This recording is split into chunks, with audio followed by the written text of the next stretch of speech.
it's coffee time. Huzzah!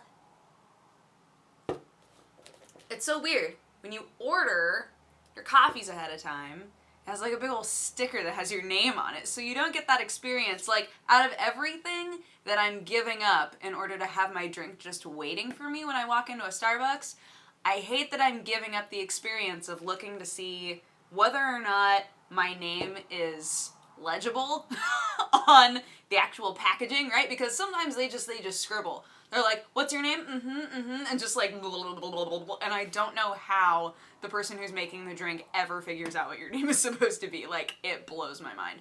Although, fortunately, I have one of those names that people rarely misspell. For people like Erin, hilarious. They never spell her name right, ever. Even when you like, spell it for them. Right? And with Gerard, I've bought Gerard drinks a couple of times now, and they're like, what's the name? What's the name on this one? And I'm like, it's Gerard, J-I-R-A, and they're just like, whatever. I know My Chemical Romance, okay? I know how to spell Gerard. And I'm like, no, wrong, no, no, stop, abort. Anyway, hello everybody. I was in Seattle for a few days.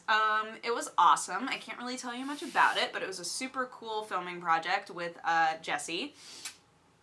Best part was that I had to wear the same outfit for 3 days. Man, I'll tell you what.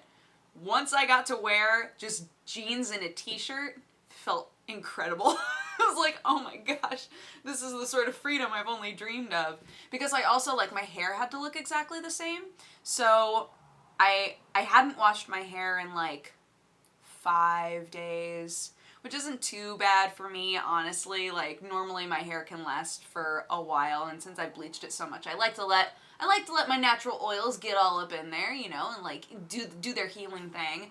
But man, like 3 days in a row of hairspray on top of hairspray on top of hairspray, and then wearing the same clothes, you're just like, I need something's gotta happen. What's going on? Huh?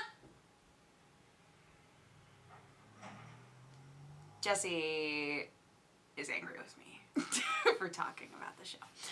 I wasn't spoiling anything about the show. I was just saying that I had to wear the same clothes a bunch. Anyways. So, yeah. We were in Seattle. It was awesome. It was super fun. Got to do lots of cool stuff.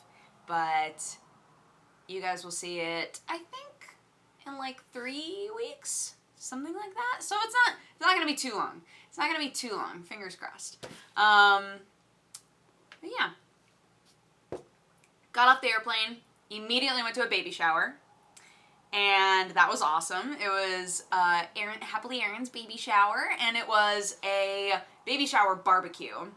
And we started talking about how they almost called it a baby-cue, and I was like, that implies that we're eating a baby. I don't know about that. But, yeah, we got to hang out in the pool a bunch, and I got to see Angie, because Angie came.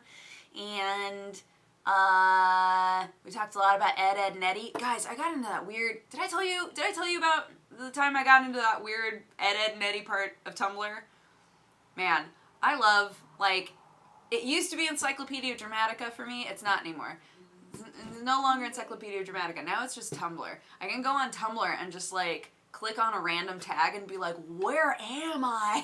Like, this is incredible. Because, you know, you type in a tag, and then at the top it's like, maybe you want to try these tags, and then you can just, you know, roll into the vortex as fast as possible. The Ed, and Eddie tag is just a beautiful monster. Although, I will say, very disappointed in Canker Sister cosplayers, because they always want to look beautiful, and I'm like, Canker Sisters are not beautiful. Not beautiful. They are super trashy, and if you're not cosplaying with super trashy, I judge you. But, yeah, it's always fun to take a show, specifically, like, a show that I have lots of nostalgic feelings for, and then just look up cosplayers for it, and be like, oh, there are no good cosplayers for this. There were some good cosplayers for Ed, and Eddie, but... Every now and then you give it a shot, and people just let you down over and over and over again, and that's just so sad. Just so very, very sad. But today, well, the final episode of Fault and Milestone is going up, That show, I've been so sad because that story, Fault Milestone was kind of a weird experiment for me. Because a lot of people had sent me messages being like, hey, I love the visual novels you do, but I would love it if you did a more serious one. And I was like, well, I've gotten this message enough that I should try to do like a serious one that apparently has a great story. So Fault Milestone 1 was very, very highly recommended to me. And I think it's just so dense, it's not the sort of show that you can hop into. You know, a lot of people were saying, well, I wanted to just sort of like hop in and go from there, and I wasn't able to, or like if I missed an episode, it felt so daunting to go back and watch it because there was so much narration and story and world building, and just like it felt so dense compared to everything else, whereas like every other, you know, visual novel or dating sim that I've done has been just kind of goofy and dumb, and people could show up and be like, I don't know what's going on, but these characters are weird, right? And you get that just sort of fluffy feeling. But Fault Milestone 1 isn't like that, and a lot of people have asked me whether or not I'll do the second one, and I honestly don't think I will, just because the views on it, compared to everything else that I do, the views on it are just not good. And I hate to be that way. I hate to say, like, that's my primary reasoning, but it is. If it's obvious that that's not what my audience wants to watch, then it doesn't make sense to keep doing it, and hopefully just doing the first part will make it so that other people will be like, oh, well, I definitely want to play the second one then, because, you know, I enjoyed watching you play the first one and then, you know, helping the franchise that way. But yeah, I don't know. Maybe I'll do it, but probably not, you know, which kind of sucks. But I am starting a new one. Well, I've already recorded like 3 hours of a new one that is very silly and goofy, and I'm super into it. But,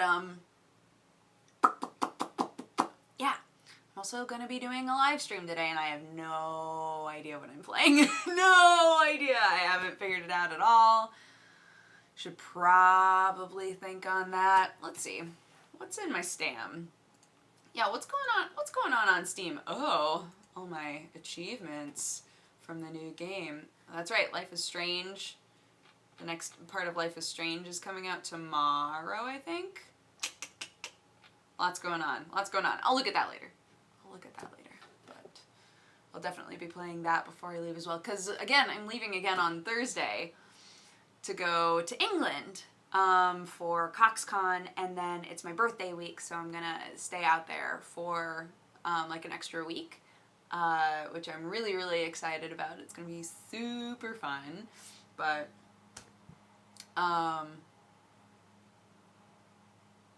sorry, the sound of whatever's outside just distracted me so hard. What is that? I can't tell if it's a vacuum cleaner or if it's like a gardening tool outside. I think it's a gardening tool because I think when I drove in, I saw dudes like with leaf blowers. Maybe they have leaf blowers out there. Something like that. Anyway, I don't remember what I was talking about. Oh, England. Right.